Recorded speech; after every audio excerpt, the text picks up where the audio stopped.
Assalamualaikum warahmatullahi wabarakatuh.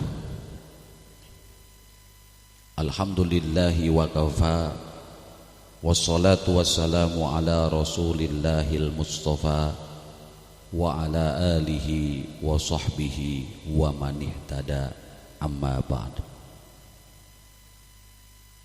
Syukur kepada Allah, sholawat dan salam selalu kita haturkan kepada Habibana wa Nabiyana Nabi besar Muhammad sallallahu alaihi wasallam. Semoga syafaat beliau selalu mengiringi langkah kita semuanya. Amin ya rabbal alamin. Saudara-saudara kaum muslimin rahimakumullah. Manusia yang selalu bertekad kuat untuk merubah nasib hidupnya, setidak-setidaknya selalu melakukan 3 hal. Yang pertama,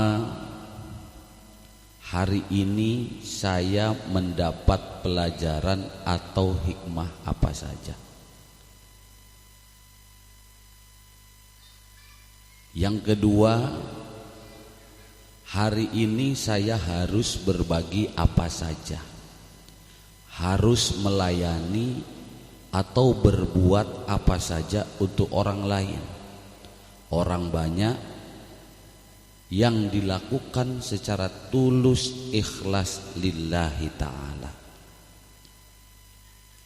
Dan yang ketiga, hari ini saya dapat apa saja yang bisa saya rasakan atau syukur atas nikmat Allah atau nikmat atas syukur kepada Allah.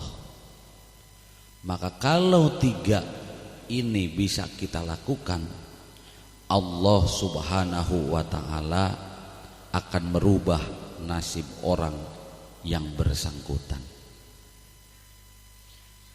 Saya cerita sedikit,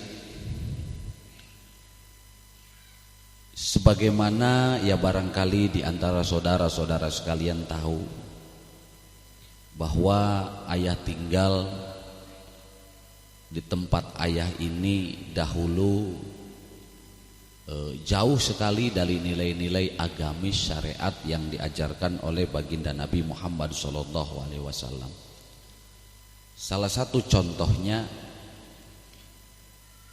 di setiap hari Jumat, kalau umat Islam dimanapun, mereka berbondong-bondong datang ke masjid untuk Jumatan. Sementara di tempat ayah itu masyarakat bukan pergi ke masjid, melainkan mereka mencari perapatan.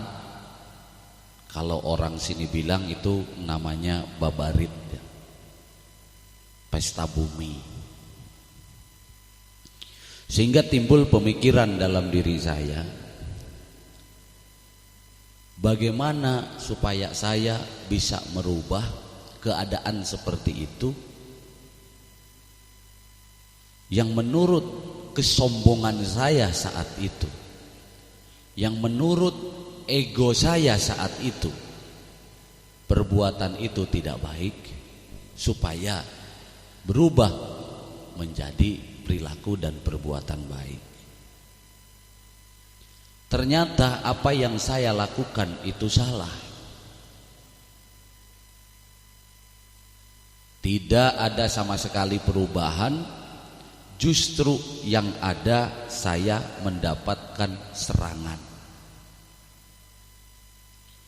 Sampai akhirnya lewat para kiai, lewat para guru, saya menemukan satu buah kalimat, satu buah bahasa yang berisi, jangan merubah lingkungan kita tanpa mengubah diri kita. Saya ulangi sekali lagi, jangan merubah lingkungan kita tanpa mengubah diri kita.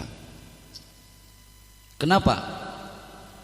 Karena dengan cara kita mengubah diri kita, maka secara otomatis lingkungan diri kita pun akan ikut berubah.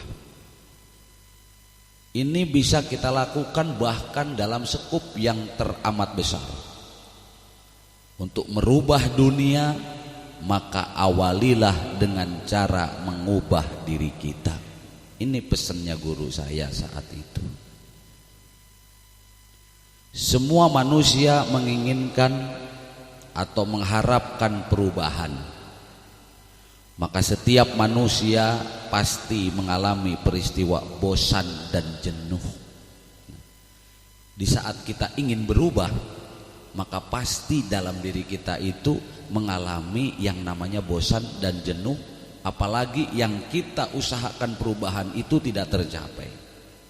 Saudaraku, padahal dikala manusia mengalami bosan atau jenuh, itu sebetulnya mengisyaratkan diri kita agar mengubah diri kita. Maka mulai saat ini sama-sama kita katakan kepada diri kita masing-masing, baik saya atau saudara-saudara sekalian, katakan, ubahlah diri kita, ubahlah diri kita, ubahlah diri kita dengan cinta dan ridho Allah Subhanahu wa ta'ala. Jika diri kita belum berubah, minimal ubahlah cara berpikir kita, ubahlah pikiran kita secara terus menerus atau kontinu, maka pasti cepat atau lambat diri kita akan ada perubahan. Saudara-saudara kaum muslimin rahimakumullah, bertekadlah, berkatalah dan berjanjilah kepada diri kita.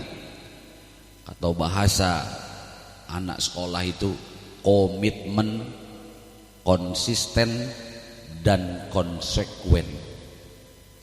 Katakan, saya hanya satu dan saya bukan orang lain. Begitu cara merubah diri kita. Kita harus berani berkata, saya hanya satu dan saya bukan orang lain, tetapi saya adalah utuh. Saya tidak dapat mengerjakan semuanya, tetapi saya dapat mengerjakan sesuatu. Kita semua tidak akan mampu mengerjakan semuanya, minimal kita dapat mengerjakan sesuatu. Karena saya tidak dapat mengerjakan semuanya, maka saya tidak akan menolak untuk mengerjakan sesuatu yang dapat saya kerjakan demi semua orang dan atau demi banyak orang, dimanapun dan kapanpun berada. Nah, setelah kita ikut berbaur dengan mereka, kita telah menjadi diri kita sendiri. Setelah ada perubahan dalam diri kita, maka proses yang akan kita alami itu pun masih jauh daripada perubahan yang kita janji, yang kita inginkan bersama-sama. Kepahitan, kesulitan, fitnah silih berganti akan datang tatkala kita menuju ke satu perubahan. Tapi kita tidak perlu khawatir. Masih ada pepatah di kalangan masyarakat, lebih baik minum jamu meskipun pahit, tetapi dapat menyehatkan kita, daripada minum sirup tetapi dapat membuat diri kita berpenyakit. Maksudnya apa? Daripada kita hidup mendapat pujian tetapi membuat diri kita sombong, lupa diri dan dapat mencelakakan diri kita, lebih baik mendapat saran, nasihat, koreksi, kritik, protes, atau dampratan sekalipun, karena hal ini dapat mengoreksi atau mengingatkan diri kita sehingga dapat membantu menyelamatkan diri kita menuju kepada perubahan yang lebih baik.